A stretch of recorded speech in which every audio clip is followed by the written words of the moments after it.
Hi, I just want to come in here. I'm Florida native. If you're new to my channel, my name is Leah. I wanted to come in and talk a little bit more about my near-death experience. It was a long journey since that fateful, which was fate, I believe, that time in my life when I had my open heart surgery. And someone had asked me if I remember my human self. And I'm trying to address this. I'm not sure um, if I'm going to answer their question correctly. But during that time, I was aware of my personality, Leah. I was aware of myself. I did not feel I was connected to a body. I felt at one with spirit. I felt one with God. And when I had my open heart surgery and had this experience, again, time was not linear. Time was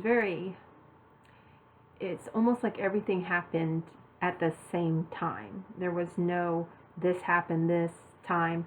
I mean, some of it was like that, from the time where I struggled to breathe. And hopefully this doesn't trigger anyone, but to describe that, it's like, you know how you hold your breath underwater. You know, remember that game we'd play in the pools and water when we were younger, who could hold your breath the longest? Well, it was like that, except for I was by myself. And it wasn't a game. It was, I struggled to catch my breath. I wasn't getting breath. So if you can imagine when you're underwater and you're maybe at that minute mark or that 2 minute mark or however long you could hold your breath, I got to that point where there was no way I was coming up out of water. But that's a metaphor. It wasn't water. It just, couldn't I couldn't breathe. So at that point, I had full consciousness and more clarity than I had in my entire life. And when I realized that I wasn't going to have any reprieve, and that next bit of air wasn't going to come through my lungs, or I wasn't going to catch that breath. Um,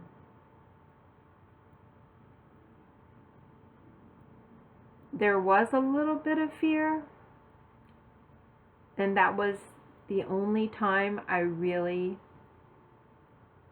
felt like it felt any type of suffering, even during the whole time that I was sick, with all my organs shutting down, because of course the heart runs everything, and when you have heart failure, then all of your other confirmation, all of your other organs, all of my organs were shutting down.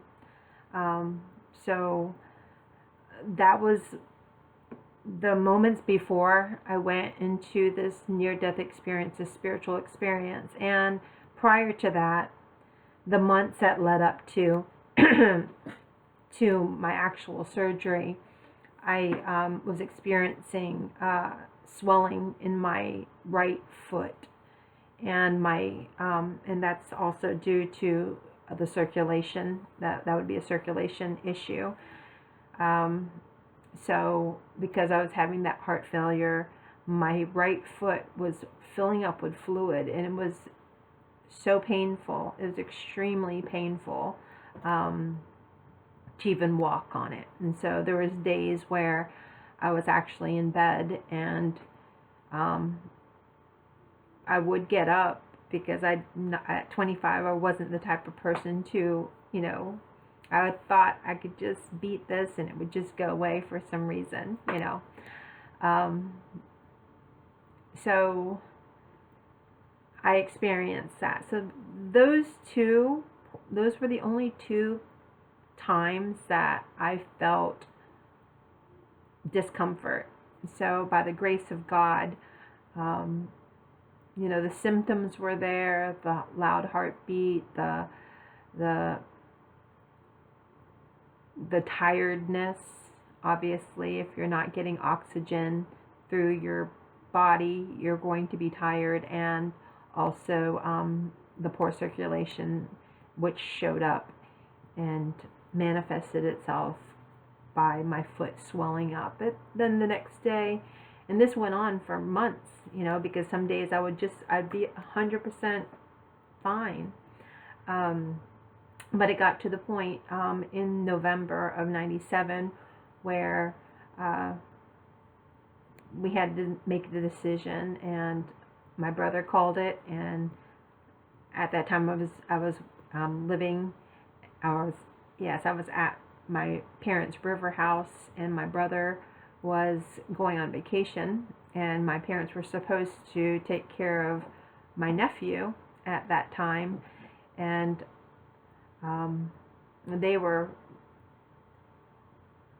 my brother, who is a pharmacist, he's a doctor in pharmacy, and a clinical PharmD, and he and my dad discussed.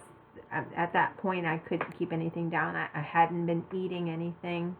I had been going on, good days and bad days. I have my good days and bad days. But my brother, they got together and decided that I needed to go to the emergency room. So my dad brought me to the emergency room, or we had an ambulance. I'm not really sure about the details because it was a very surreal experience. Like I said, I was very, very sick, and a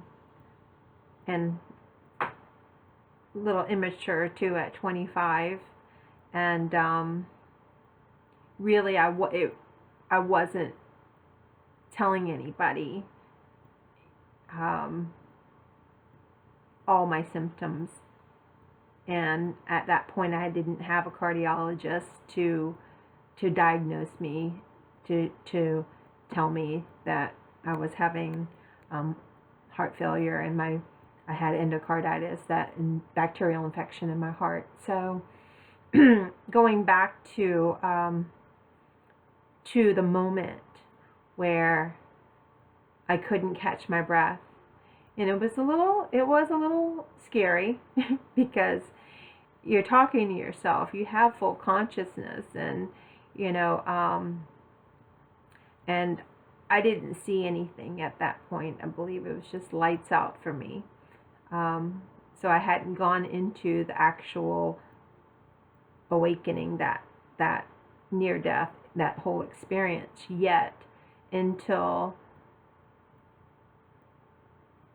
I remember, again, trying to catch your breath. And if you guys could kind of put yourself in my shoes, where, you have to get up out of water, or you're not going to get air. At that point, it wasn't going to happen. So I remember thinking surrender, or I knew I had to surrender. And when I stopped trying to breathe, because at that point I felt almost trapped. I think trapped would be a good word. I let go. And then I remember going through this darkness, and it's almost like I did see faces or people all around me. And I don't know how long this lasted, or images of faces. Definitely wasn't alone, but at a point of rest in this darkness, this deep darkness and silence. It was so quiet. There was no noise going through this darkness, but just images that were that would flash and that were just around me. Again, I don't feel like I had my body. This was pure consciousness. And as I moved through, I really didn't know what was going on. I didn't think I had died. I don't know what, I was just experiencing it all. At that point, I didn't feel afraid. I felt free. I felt light. I felt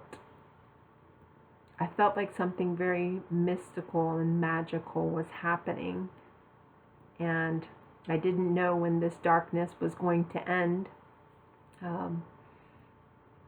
But I remember being in this stillness, this darkness, and you know how you are searching, you're looking for some type of light. And I remember almost like a pinpoint of light that eventually turned into this really bright light. But the light wasn't a blinding light. It was like a white light. I would say a white light, not golden, but a white light, and it just grew bigger and bigger in my field of vision, and feeling that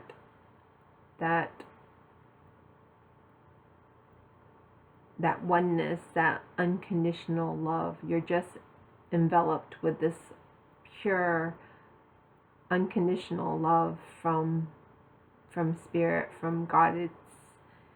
That's what I attribute my experience to be, is with God. And I do remember seeing a group of and it seemed like they were together. So I heard things. I heard music, and at one point I remember hearing like circus music, and I remember after it happened, asking my parents and asking my brothers and sisters about this circus music, like do do do do do do do do. And at that time, I didn't know what that was, but there were other sounds and colors. And when I got to this white light, I don't even know how long I was there.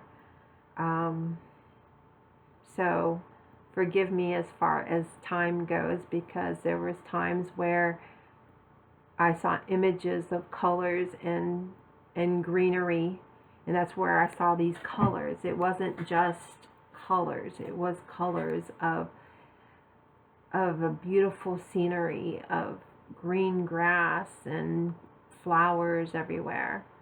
And I got to be in that space for, it felt like, a long time. And I always do it like this, because I felt this energy. That would be my left hand side, because if I'm in a hospital bed, I felt this energy all around me, but the one that was speaking telepathically to me was mainly, from what I remember, on the left hand side of me. So I still don't know what that means, why it was to my left. And maybe that's the way my hospital bed was positioned. But at this point, there was no scene of any hospital that I was aware of, that I was in the hospital. I was in a whole different dimension or frequency. It's really hard, again, to consciousness to put into words what or where I was, but I believe I was in the energy of very high vibrational beings. Some people call that the astral plane. I'm still not sure.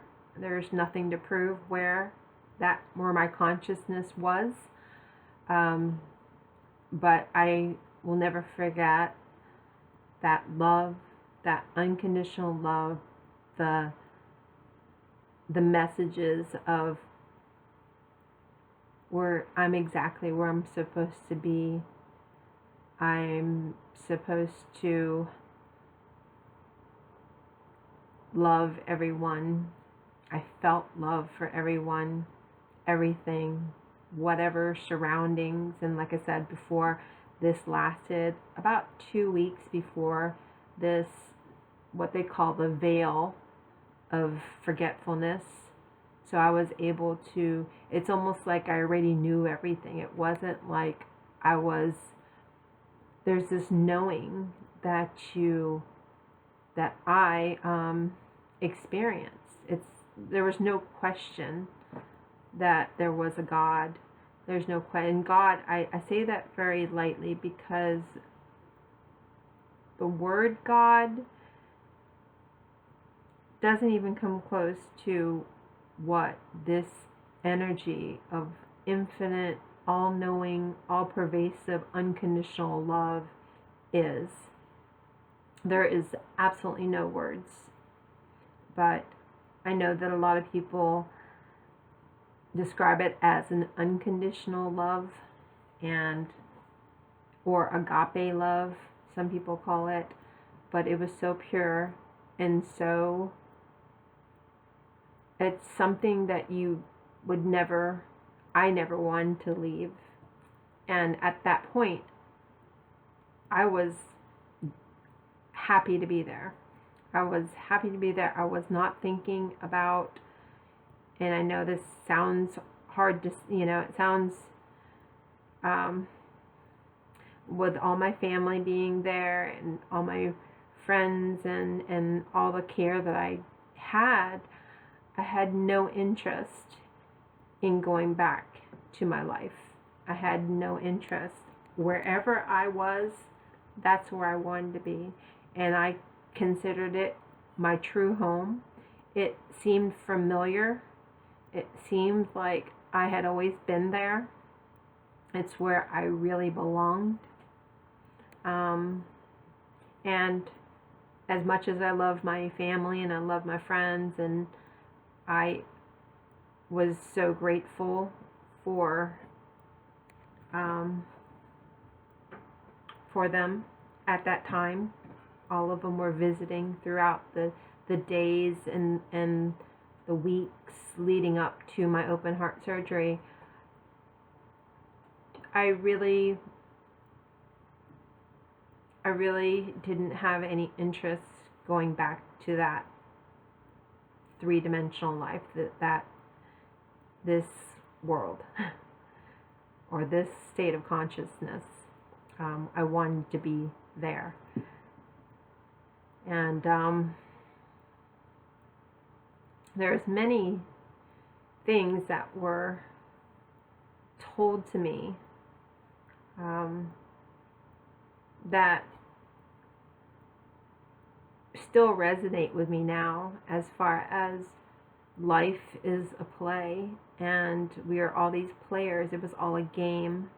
I remember hearing that, and I remember that I received 100% healing, and I was 100% healed at that point. So I feel that I did receive, even though I had my open heart surgery and it was successful, I got the message that I was totally healed in that spiritual realm, that God had healed me, or the energies of being in that high vibrational space had totally healed everything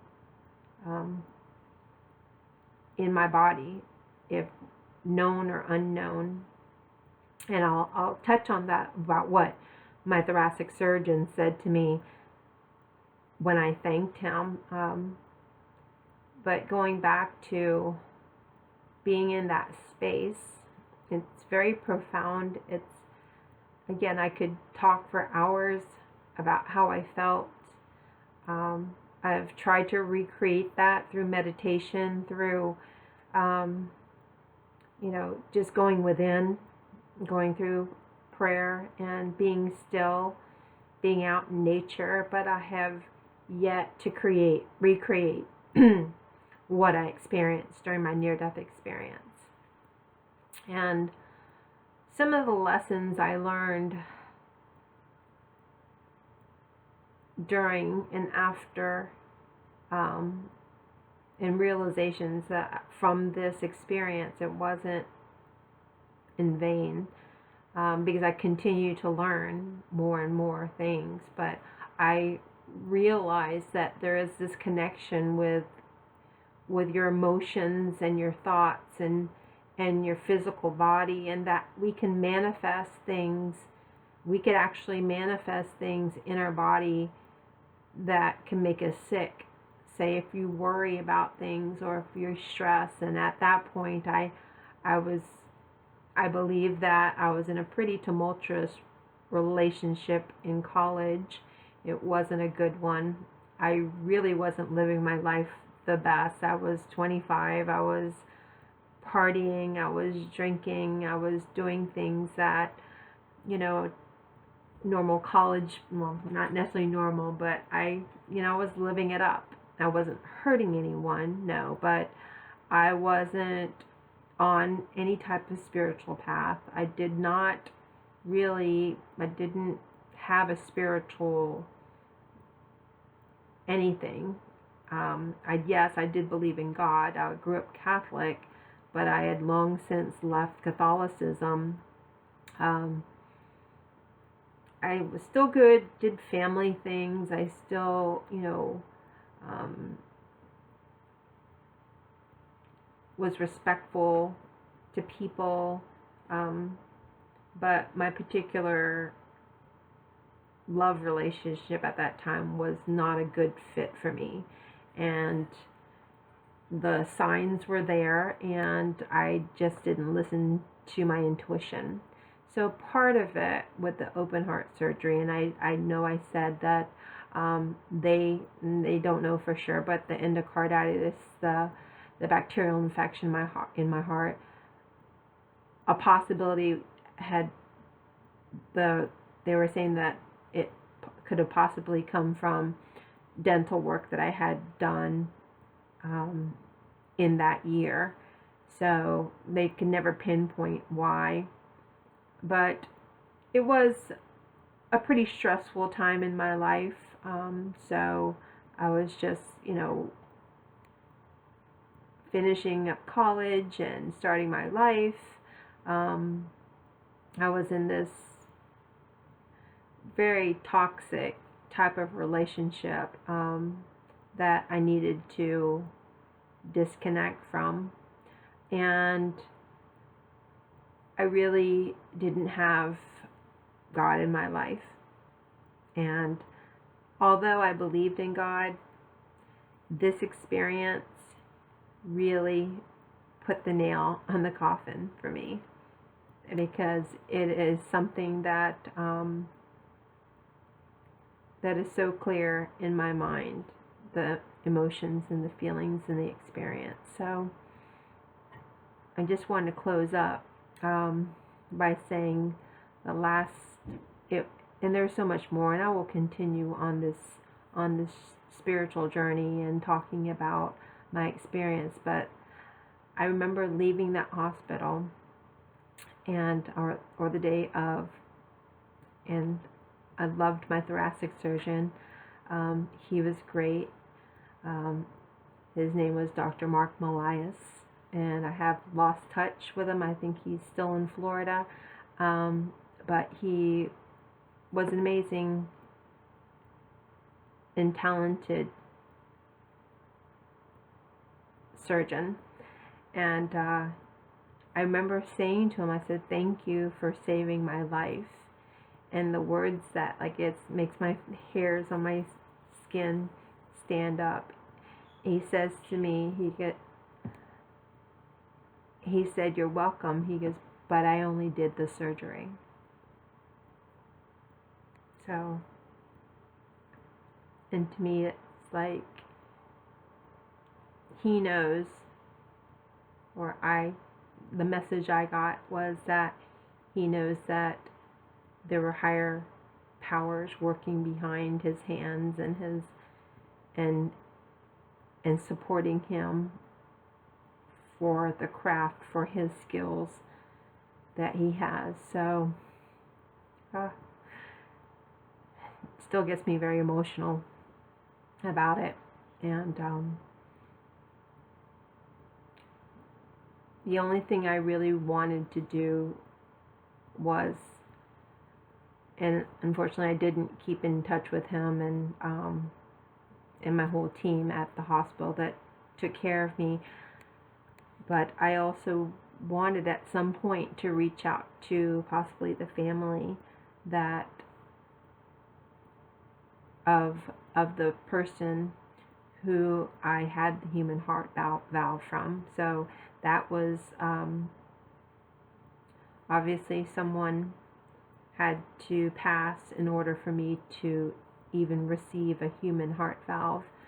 So I never, and a lot of that's probably done anonymously, and maybe there wasn't any way for me to find out, but I want to definitely give gratitude for that soul that, oh gosh, donated that. They're, that's one of the reasons why their heart valve, that's one of the reasons why I am an organ donor. And of course, I'm not ever telling anybody what to do, but that act of love and kindness actually saved my life, and for that I am grateful for. And so